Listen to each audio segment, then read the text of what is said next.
Hello, this is John Speelman with the latest version of my video version of my fortnightly column. These are all the videos I've done. I was just checking. I don't really want to be there. I want to be here. And so this is column 190, in fact. And I've called it Rocking the Boat. And what it's about is moves that radically change the position. And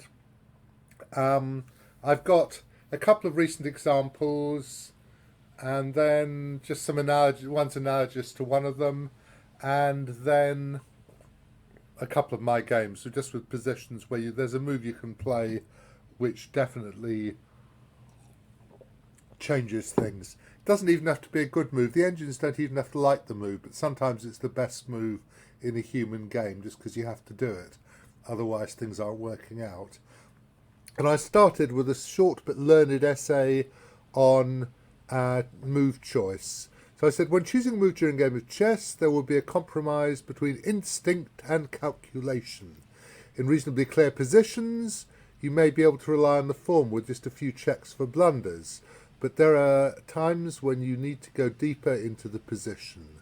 Calculation involves at least 3 different processes. You have to generate the moves you're going to look at. You have to stitch them together to make plausible variations. You hope you've got reasonable variations, and you have to assess the variations, and you always assess while you're going along. In fact, if you get a variation which is good enough, a move that you're happy enough with, then you don't have to go right through it. It's not necessary to calculate the whole tree of analysis as Kotov would have had us, but just if you find a decent move which you're happy with, then if you think there probably isn't a winning move but this is a good move, then you should probably accept it and be practical. On the other hand, if you think there may be a winning move or you have to find the only saving move, you may calculate much more exactly, use more time and effort.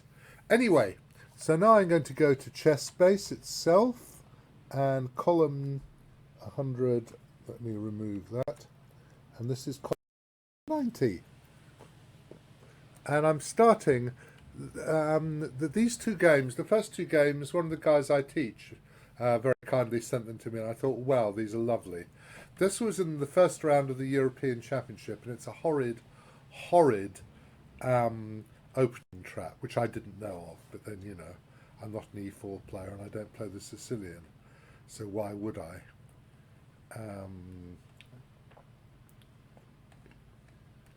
So apparently you can play knight c5 in this position. It's not bad. I think we can believe that. I presume you can't go sort of knight something clever like knight takes and queen h5 or knight takes and knight e6 and queen h5 or something. I don't believe it.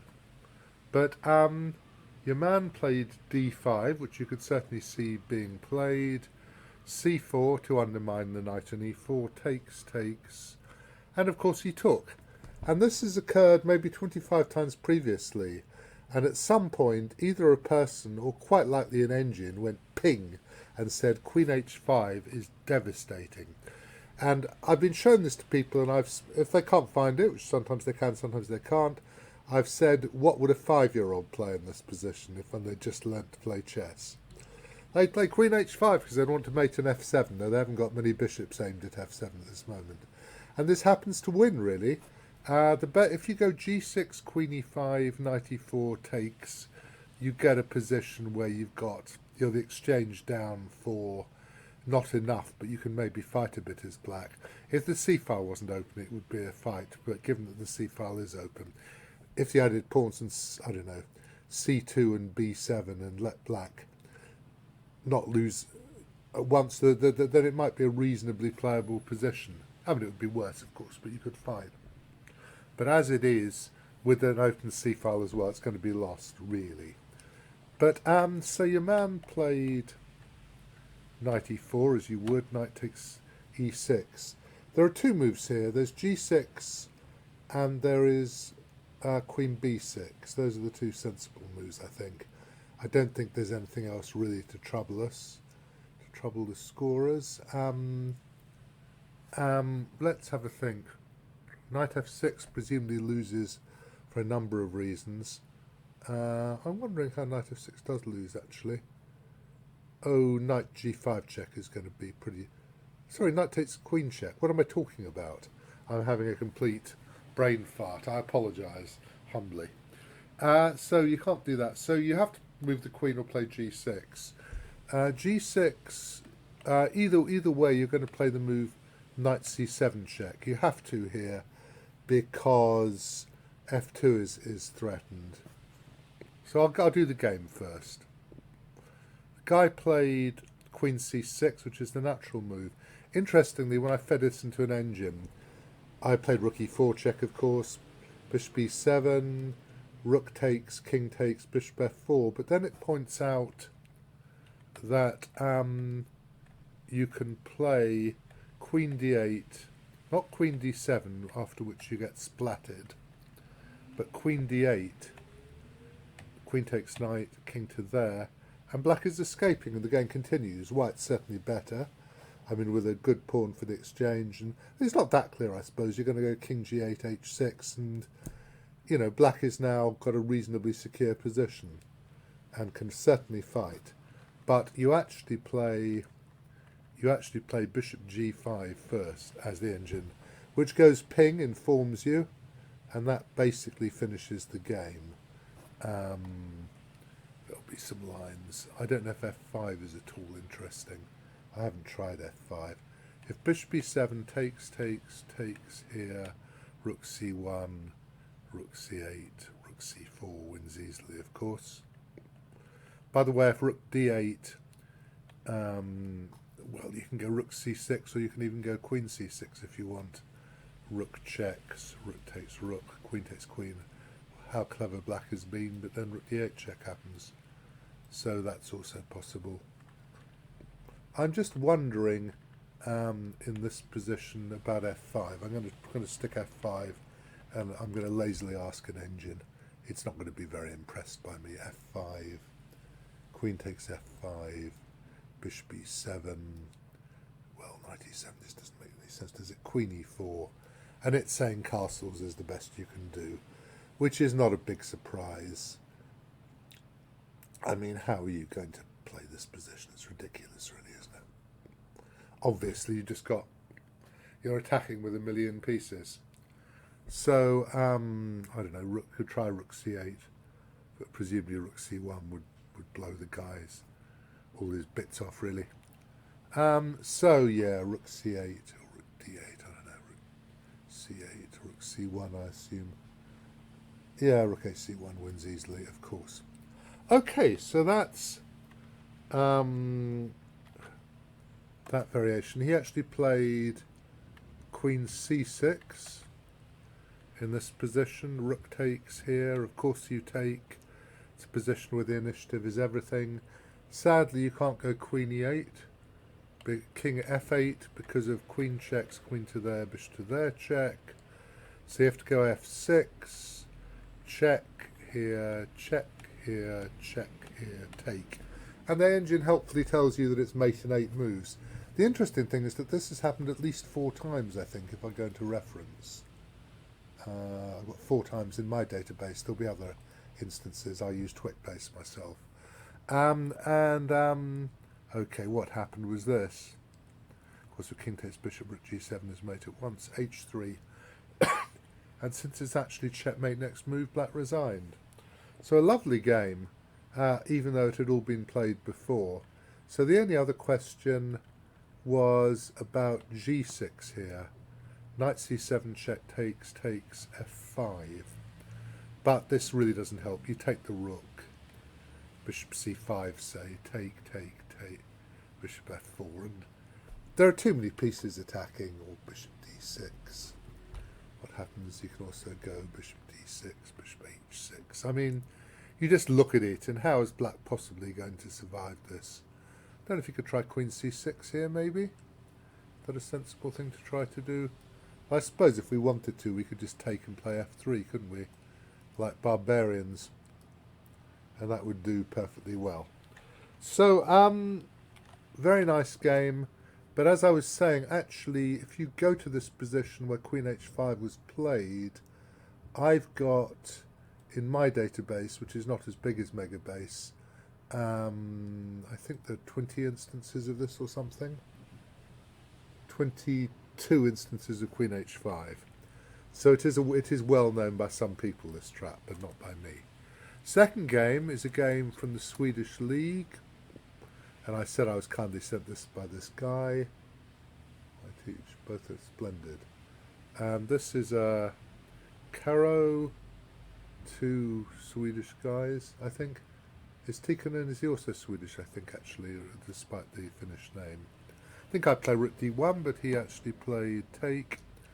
Not quite sure why he took at this exact moment. I suppose you're determining which way the guy's going to take back. It seems a bit odd to me. This all happened. Alright, they played some moves. Knight F8. If you just castle, you're fine. So the question is, how can you destabilise this position? What can you do to cause serious trouble? And White played... People look at all sorts of moves, but the nice move is Bishop H6, which causes an immediate... It puts immediate pressure on black. You can play pawn takes bishop. He played Rook G8. If pawn takes bishop, queen to there, knight to there, takes castles. Black's position is obviously somewhat rotten. Quite how rotten it is, one can debate. Or if knight here, you just take here, and this way you do actually win. Obviously, if with knight EF5, bishop G4 check with D3 check is going to win material. And so you are winning a pawn. So he played Rook G8, but now you can't castle kingside.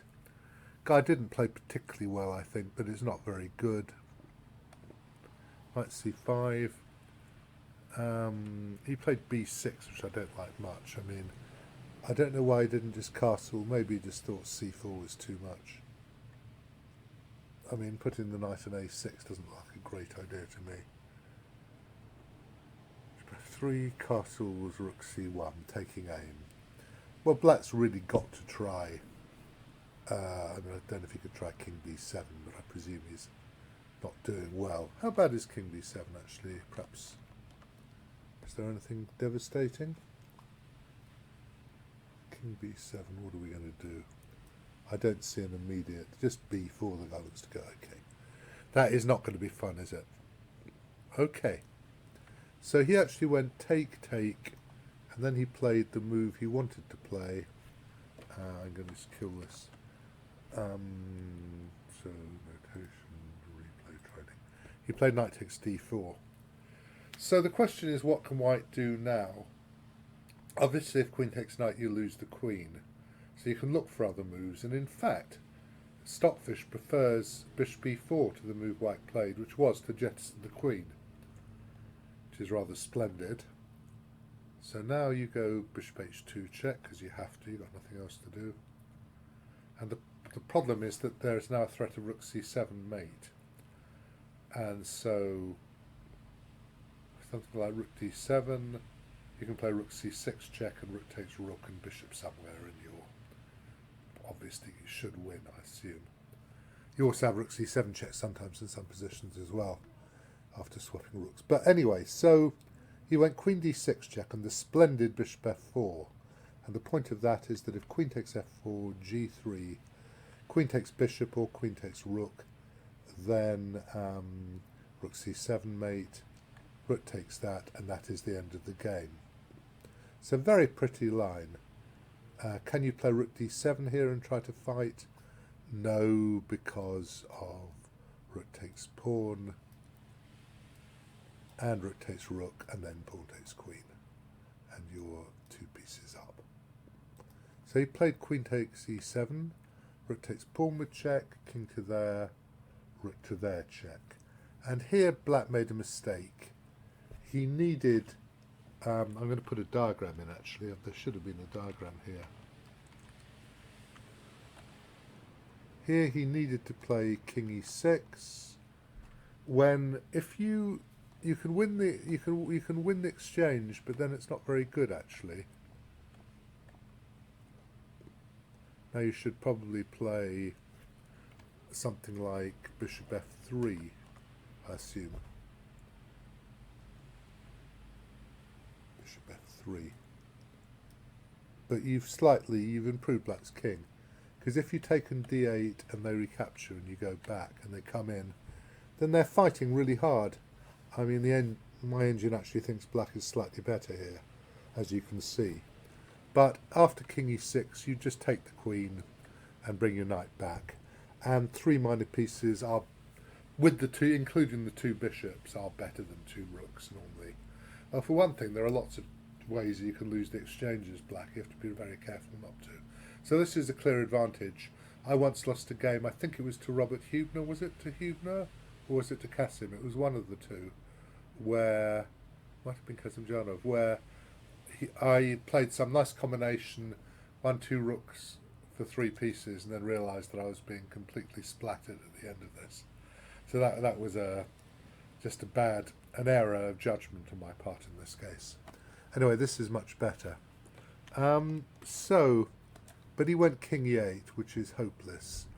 You go check, rook d7, if king f8, of course, check, here, check, check, takes.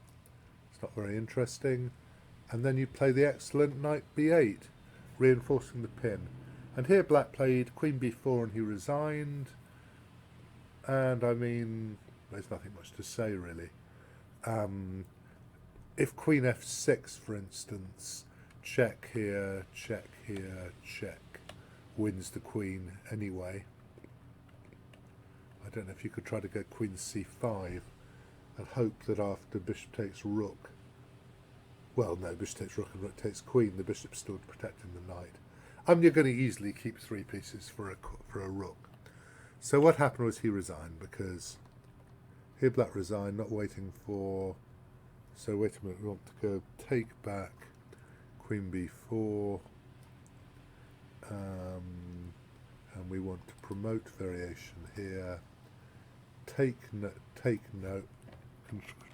note, remove the note, and put it here. Stick it there. Okay. Excellent. Completely unnecessary, but there we are. This was a very lovely game.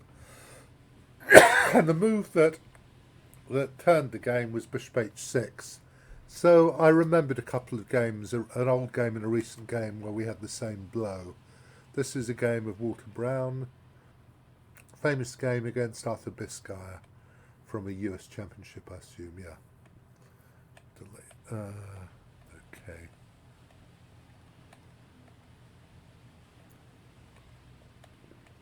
And everybody now knows, or people now know who played Petrov, you should play bishop e6 here.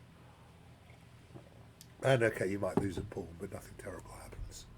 But he played c6, which is very plausible, and here Brown hit him with the excellent bishop h6. As now if g takes, rook e5, queen back, rook double, bishop e6, and you can castle alongside, it's pretty bad. d5, and there's a problem on the long black diagonal. I mean, you can castle, but you're clearly worse. So he played rook g8, which is actually the answer. Rook e5, queen d7, rook double was bishop e6, knight g5. I think if you take that, you're going to be in big trouble, because you can't mobilise your pieces. You can't have them play f6, of course, and king f7 and get your boys to where they want to be. I haven't completely proved that, but I think it's pretty clear. And so he castled, knight f7 takes. And here the ending was very good for white. This is a move, because if rook d7, of course, you can take it, and if b5, then you would go, presumably, maybe just rook a7 actually. And I think that's all you do. and it's very good. So, I mean, black could try this. That's all it wants, I think, to do, isn't it? Yeah. And so the game continued, and they had a race. I'm not that interested in this part of the game. Brown didn't worry about... I don't know if he could have played just rook f6 here, maybe, but he just pushed his pawn.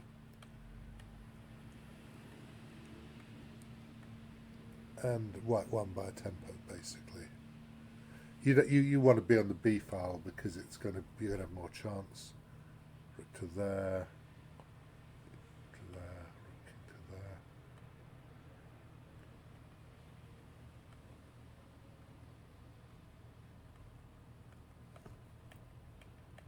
there. And white's winning by several tempi.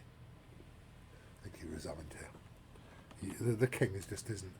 If black had 2 moves now, he might be able to fight, but I don't think he could even then. But certainly, with his pieces this far back, white will win very easily.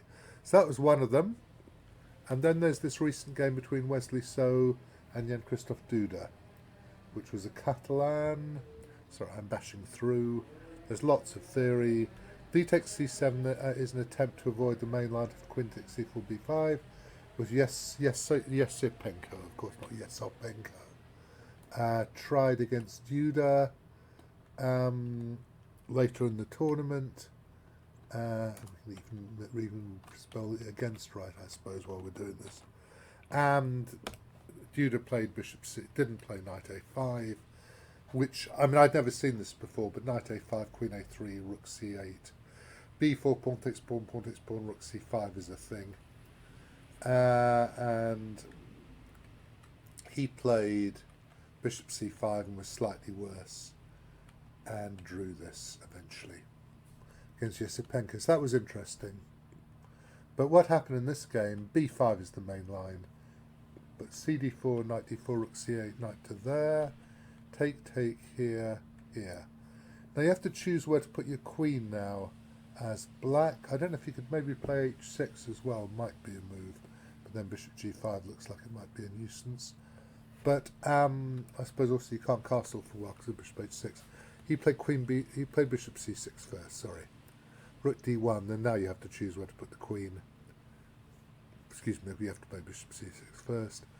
He went to b6, which is a known blunder. Let's go here and find out how many games there have been. Quite a lot, I would imagine. 17 with queen b6, which loses, 5 with queen a5. Right, because queen b6 basically loses to bishop h6, or takes, and then bishop h6. And there is a big problem, Houston, because, well, the main problem is you can't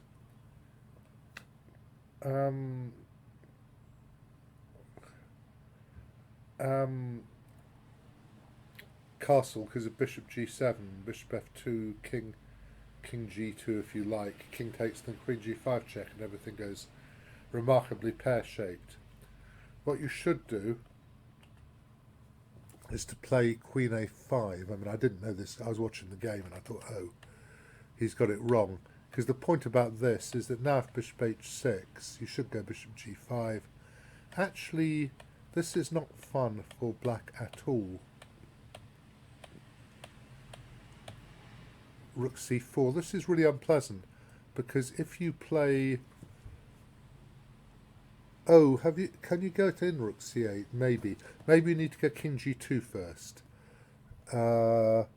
Because if you swap rooks and c8, if the white king gets to h6, then he wins, as in a very famous game with colours reversed, Cohn against Rubinstein, in which Rubinstein got his king to h3 in the pawn ending and was then able to win.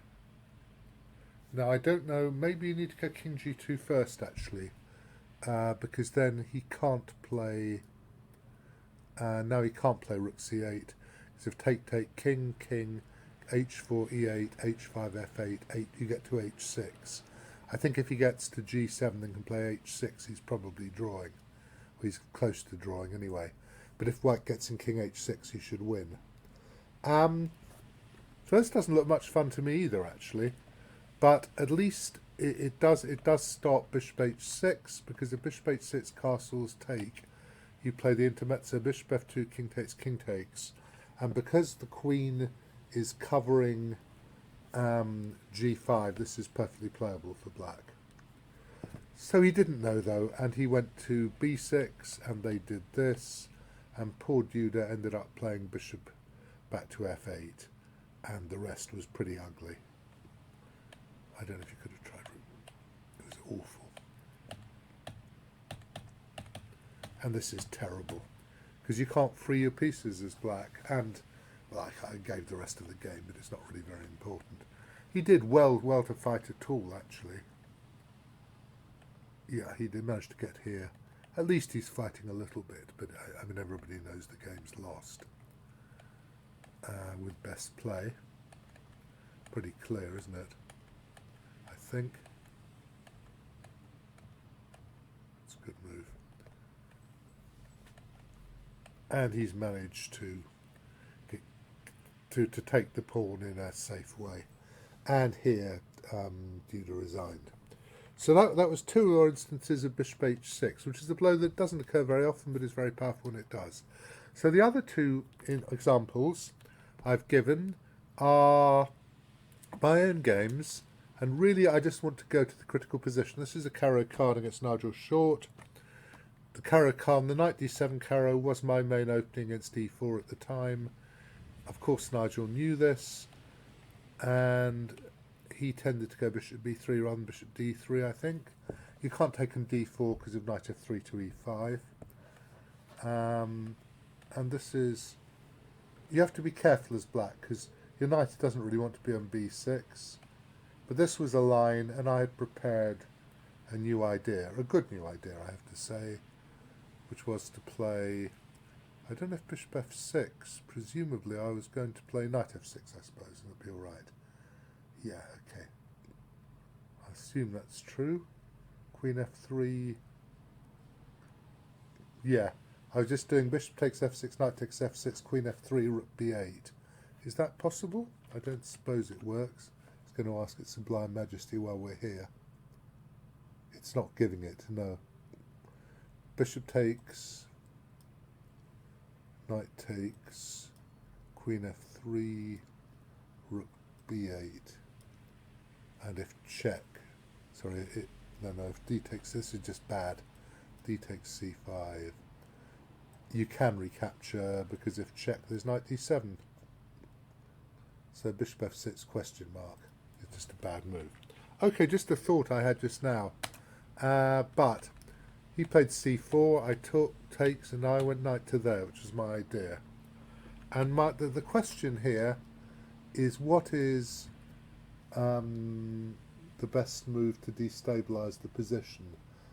And actually Master Stockfish does not like the move, in fact, but I think I've got some notes. If you go bishop d3, for instance, c4, bishop takes c4, takes bishop b7, black has a massive initiative and is more or less winning, actually. There are some horrible lines, but the thing is that white has one move to break up black's coordination. It's not the move actually that Stockfish wants to play. He wants to play knight gf3, pawn takes pawn, bishop takes pawn. Sorry, bishop. He wants to go bishop b5 check. Excuse me. Sorry, bishop b5 check, bishop d7,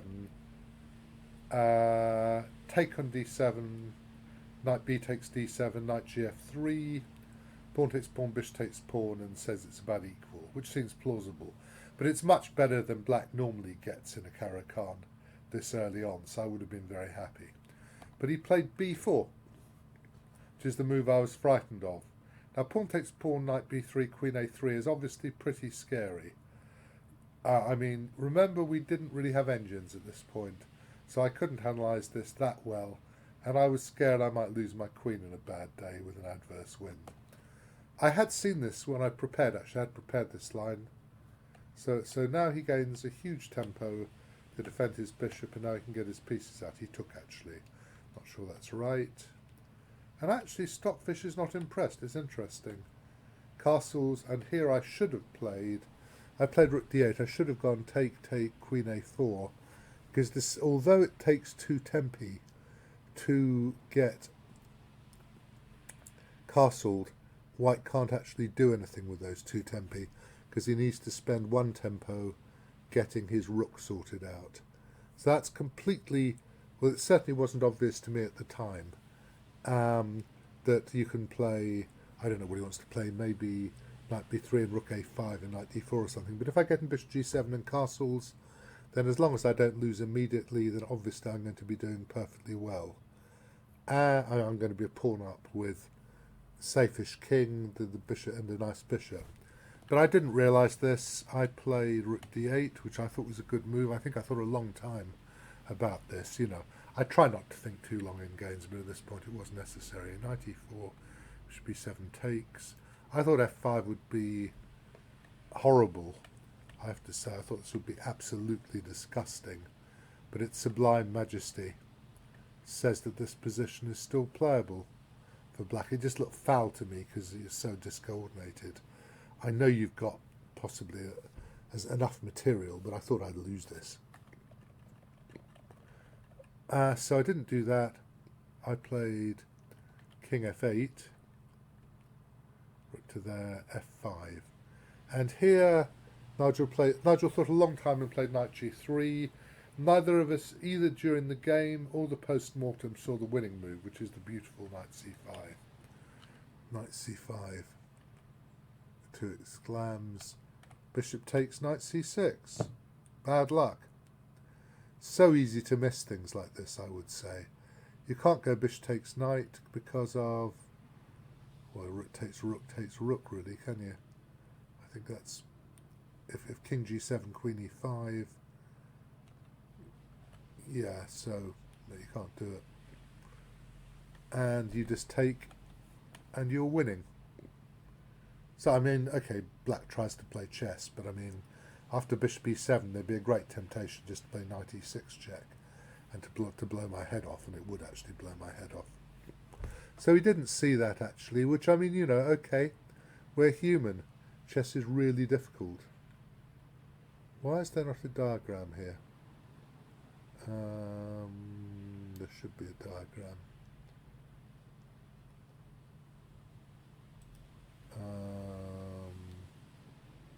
Okay, but let's have a diagram here. Control D. I know there's another way to insert diagrams. This is the way I do it. So knight c5. So lots of analysis here. What actually happened? Now I've got my pieces in decent squares, and it's all starting to be very jolly. And now I should have gone knight, wussing that I am. I didn't play knight g6. I thought he might get some play by putting a knight. I thought if knight to there, he'd do something like takes, I suppose. I assume this is what I thought. Let's ask the great engine. Hello, great engine. It just says rook d1, queen d1, pawn takes knight, knight takes pawn. I could imagine being frightened of this, but actually queen e6 is a good move, and nothing really happens. I assume he'd go something like g3 or queen d3 now. I mean, I could see this going wrong in a game in time trouble, but yeah, it shouldn't. I mean, I think he would have sacrificed an f5, because if he doesn't, then his position doesn't really exist. But what actually happened, we got to here, and I think here I offered a draw, wussing that I am. But he played take here, and now he had to play rook f5, but he went there. Rook f5 is what we both thought, but actually there's some funny variation. Bishop g5 there, bishop to there, rook to there, queen to there, takes here, and apparently this is still good for black. God knows I would not have been a very happy bunny at this point, as you can imagine. But it says it likes it, and it's probably right. Engines tend to be right about these things, I don't know. I suppose... Oh, heavens, it's the pain. Hello? Yes, yeah.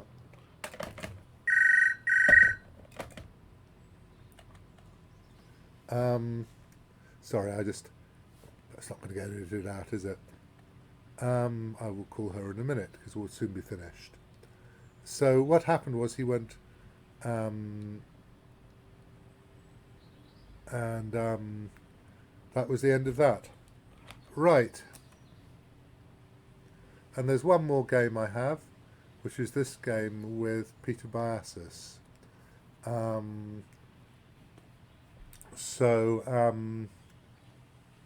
This is Bishop G4 isn't a great move because now I gain some time. Not quite. I should play G4 probably, but okay. We played these moves. He played a move I hadn't seen at all at some moment. He played takes. I just hadn't considered it. The point being that if I take with the rook, he has knight f6. But I mean, this position is still not at all great for black. And I thought I was going to beat him fairly easily. But now I had to make a choice whether to play bishop b5 or not. I mean, if I just play knight e3, I'm much better. But after I play bishop b5, he'll play bishop c8. At least have his pieces in play.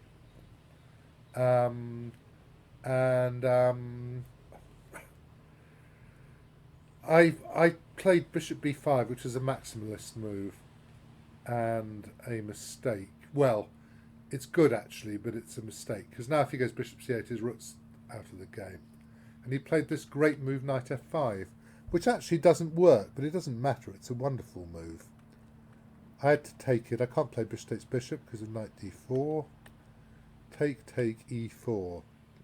Now the engine tells me that queen e3 is still good for me, because if he does this, then I have this move, threatening mate, and so I actually consolidate.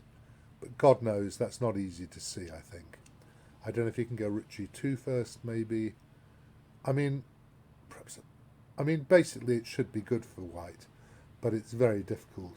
And I got absolutely splattered very quickly. Rook g5, it slammed. I played a4, he played, and I think I don't know. He mated me, or I resigned. So, some interesting games. I hope you've enjoyed them, and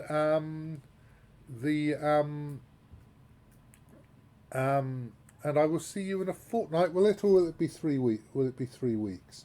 A fortnight sounds like the 33rd of March to me, which should be the 3rd of April or something, I think. The 2nd of April, in fact, is that? Yes, sorry. 33rd will be the 2nd. So I will see you in a fortnight. I hope you've enjoyed this column basically about explosive moves, about rocking the boat, and I'll see you soon.